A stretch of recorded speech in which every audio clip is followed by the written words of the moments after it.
Hello there, I'm AldraView and welcome to my review of War of the Nine Realms.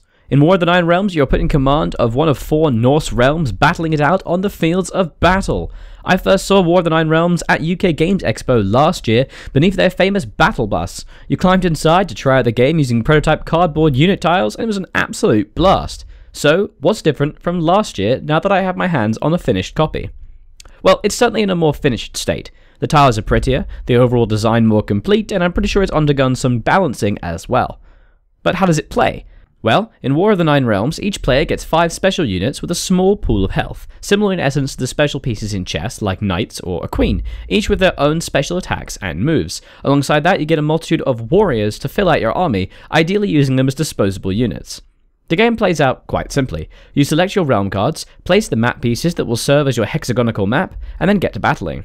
Victory is gained by either killing the enemy leader piece or inflicting 18 total wounds, at which point the blood cauldron fills up and swamps the playing field in blood, somehow making you the winner. Each individual character has their own strength and abilities, with different combat damage being tied directly to a roll of dice. Every character tells you how many dice you should roll when fighting to determine if you hit or not, all aiming to match or beat the enemy's defense skill. The individual abilities for each character affect the playing field in its own way. Some might offer a support feature such as lowering the enemy's defense by 4, whereas others might instead offer more damage dice depending on certain conditions being met. Me and Olivia had a lot of fun playing War of the Nine Realms together, both in this recorded footage and in a few other games we played since getting the game. However, one thing we keep running into is the problem of balance. Each realm needs to have the same number of units, with the same general balance of attack possibilities. Everyone needs to have disposable infantrymen, and you also need to have the ability to fire some kind of range attack in some sort of capacity. Other than that though, the abilities become wildly different. Every leader gets the same rally ability to resummon one infantry unit per turn, but from there, everything is different. It's almost inevitable that I say this, but how on earth do you balance these realms? When playing it just 2-player, me and Olivia found that there were just clearly better realm cards. Certain units had the potential to utterly destroy the enemy based on their abilities, with little to no drawback. This was made much worse by the inclusion of epic abilities. You see, in War of the Nine Realms, you can play as heroic or epic. If you play heroic, you use one side of your realm card with less abilities but higher base damages. When you play epic, however, your general attacks get weaker, but you gain the potential to spend a new resource, Valor tokens, to use extra abilities unique to each character.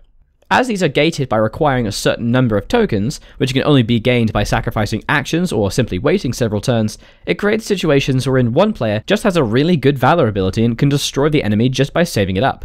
One character in particular gains the ability to attack 6 enemies in one turn using a 3 Valor ability, meaning you can essentially destroy the enemy army very easily by saving up for 3 turns. The only counter to this is to keep your army massively spread out, further weakening your own forces, but that doesn't really work when you play 2-player because you have to fight the enemy. So these complaints might seem drastic, but I do temper that by the fact that we are playing this 2-player. If we were playing with 3 or even 4 total players, the balance would be completely different, because if you didn't just have one enemy to fight against, then the decision on whom to spend your Valor tokens and who to use your powerful abilities and attacks on would be split. If you had to watch multiple avenues of attack from multiple enemy players, there would be some benefit to moving strategically and progressing slowly through the battlefield, seeking cover and using terrain to your advantage.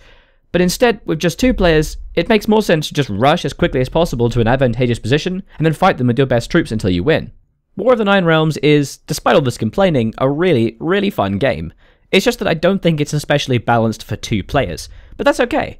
With 3 or 4 players, War of the Nine Realms has the potential to be an excellent game filled with carnage, strategic depth, and tactical decision-making. However, with just 2 players, it very quickly becomes a slugfest of who has the better cards.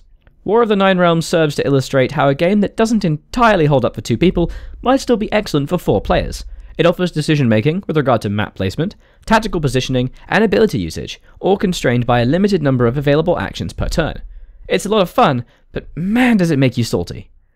Thank you to Wotan Games for their review copy of War of the Nine Realms, especially considering I had to grab it and run very quickly after receiving the news of my brother's unfortunate passing during UK Games Expo. They were really very kind, offering condolences and giving me a very pretty bag with the extra needed dice for the game, so that was nice. If you've enjoyed the review and want to see more like it, please leave me a like and let me know in the comments what you'd like to see me review next. I've been considering moving these reviews to my vlogging channel, but I've only got a few videos on that channel, so I'm probably going to keep them on this one for the time being. So if you want to see more videos like this, it would help a lot to know in the comments. Like I said, I hope you guys enjoyed this, and I was AldraView, and I'll continue to be, and this has been my review of War of the Nine Realms. It's pretty good, but I think it needs 3 or 4 players. Bye-bye.